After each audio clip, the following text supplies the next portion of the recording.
There's a question almost no one asks, and perhaps it is more important than all the others. What really happened during Jesus' 40 days in the desert? Since childhood, we have heard the same story. Jesus went into the wilderness. He fasted. He was tempted, and he returned, transformed. But very few people stop to consider one detail. What happened that caused a man to leave that desert different from the one who entered it? Because something happened, something so profound that afterward, his presence began to affect everyone around him. His words carried a different weight. His gaze held a different power. His consciousness seemed connected to something most human beings never truly experience. The question is not what Jesus did afterward. The question is, what happened within him before? Perhaps the greatest mystery of Christ's life is not found on the cross. Perhaps it is found in the silence, in the unseen days. The days no one recorded, the days without miracles, without sermons, without followers, without recognition, just a man facing himself. And perhaps that is where the real teaching begins. Because almost everyone wants the miracle. Very few want the process that comes before it. Almost everyone seeks the light. Few are willing to walk through the darkness required to find it. Imagine, for a moment, no distractions, no comfort, no entertainment, no endless stream of information, no noise from the outside world, nothing to occupy the mind, nothing to escape into, only yourself. And that is where things become interesting, because fasting was never only about food, it was about removing what keeps consciousness asleep. When the body becomes quiet, something begins to emerge. When desire loses its grip, something hidden becomes visible. When the noise disappears, truth begins to speak.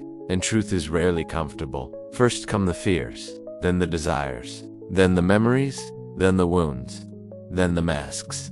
Everything buried beneath daily life begins rising to the surface. That is why so few people can remain alone with themselves, because there is a difference between being alone and encountering what lives within you. Most people fear silence, not because silence is empty, but because silence reveals. It reveals what distraction conceals, what busyness conceals, what ambition conceals, what the ego desperately avoids seeing. The ancient initiates understood this. The mystics understood this. The alchemists understood this. The sages of every tradition understood this. Every genuine transformation begins with a descent into the depths of one's own being. And perhaps that is what the desert truly symbolizes. Not merely a place, but a state of consciousness.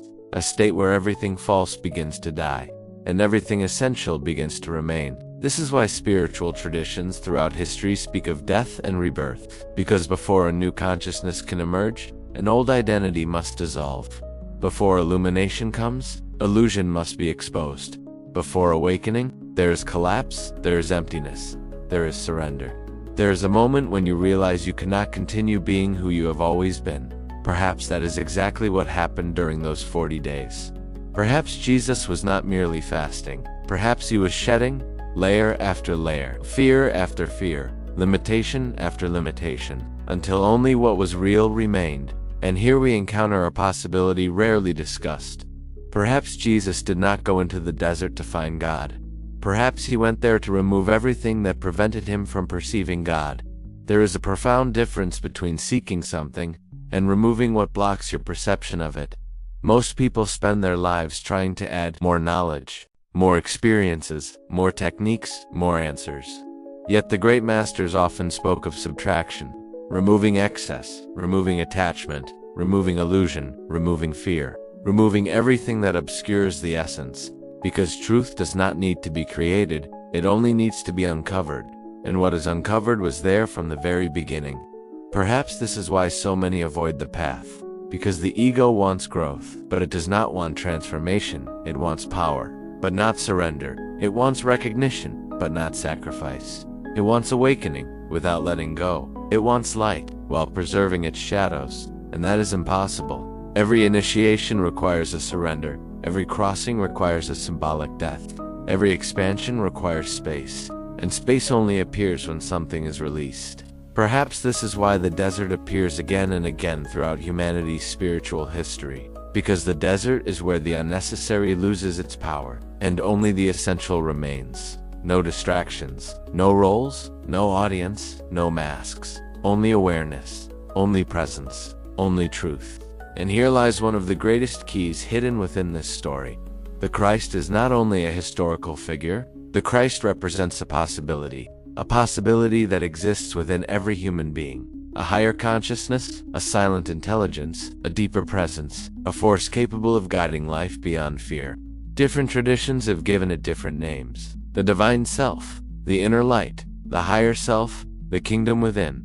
But they all point toward the same reality. There is something within you that is greater than your personality, greater than your beliefs, greater than your wounds, greater than your fears, greater than the story you tell yourself about who you are. And perhaps the true purpose of those 40 days was never to prove anything to the world. Perhaps it was to create space for that presence to fully emerge. Because the greatest event does not occur when someone conquers the world. The greatest event occurs when someone conquers themselves. When the mind becomes still. When desire loses control. When awareness awakens. When the human stops resisting the divine. When the temporary bows before the eternal. And perhaps this is where the true revelation is found. Jesus was not preparing to teach, he was preparing to disappear, not physically, but psychologically, spiritually. He was preparing to disappear as a limited identity, to disappear as a separate self, to disappear as the illusion of separation. And when what was limited dissolved, something greater could finally occupy the space. Perhaps that is why this story continues to resonate after 2,000 years. Because it is not only about Jesus, it is about you. It is about anyone who feels there must be something more than automatic living, more than repetition, more than distraction, more than the endless pursuit of things that never truly satisfy. There is a call, silent, ancient, waiting to be heard, a call that does not come from outside. It comes from within. Perhaps it is present right now. Perhaps it has been present your entire life. And perhaps the most important question is not what happened to Jesus in the desert. Perhaps the real question is this: what would happen to you if you entered your own desert? If you remained in silence? If you faced your shadows? If you released everything that no longer reflects who you truly are? Because every real transformation begins at that exact point. The moment you stop running, the moment you stop negotiating with your own conscience, the moment you finally turn inward, and it is in that moment that the journey truly begins.